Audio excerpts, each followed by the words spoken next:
Bonjour, donc moi c'est Eli, je suis moniteur de ski de fond, donc je suis diplômé DEES et je suis moniteur indépendant à Val-Louise avec ma petite structure Nordic Attitude. Et aujourd'hui je vais vous présenter le ski de fond.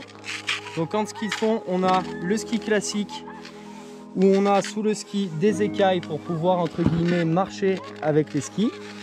Et on a le skating, donc là on a un ski tout lisse où on va devoir faire le pas du patineur. Mais aujourd'hui je vais plus vous parler du skating. Donc au début le ski de fond c'était que du classique, donc des skis écailles où on pratiquait dans des rails, la neige n'était pas damée, c'était damé avec les skis. Puis en fin des années 70, il y a un américain qui a commencé à faire du demi-pas de patineur.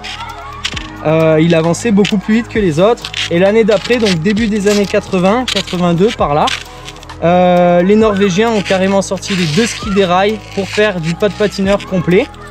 Et donc ça a donné le skating qui est devenu une discipline officielle du ski de fond en 1984 et qui a été intégré au biathlon en 1986.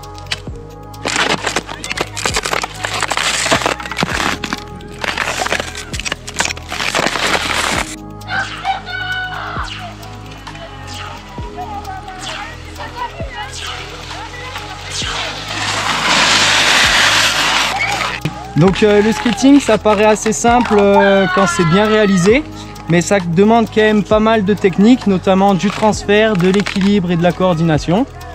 Du coup on n'y arrive pas toujours du premier coup et c'est quand même mieux souvent de prendre un cours au début pour avoir les bases et pour pouvoir pratiquer plus facilement ensuite.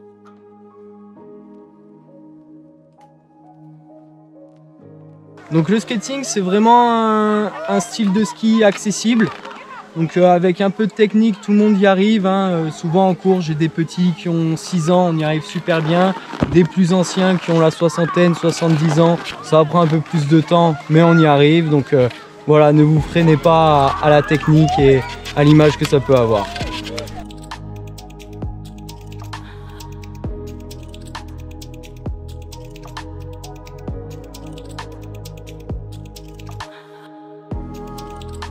Donc le domaine nordique de Val-Louise, il est géré par une association qui collabore avec la mairie.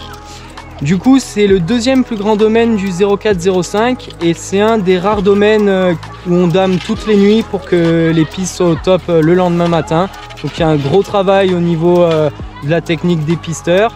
On a aussi un canon à neige qui nous permet d'enneiger une boucle de 3 km quand les conditions météo ne permettent pas de skier. Donc c'est un domaine que je recommande fortement.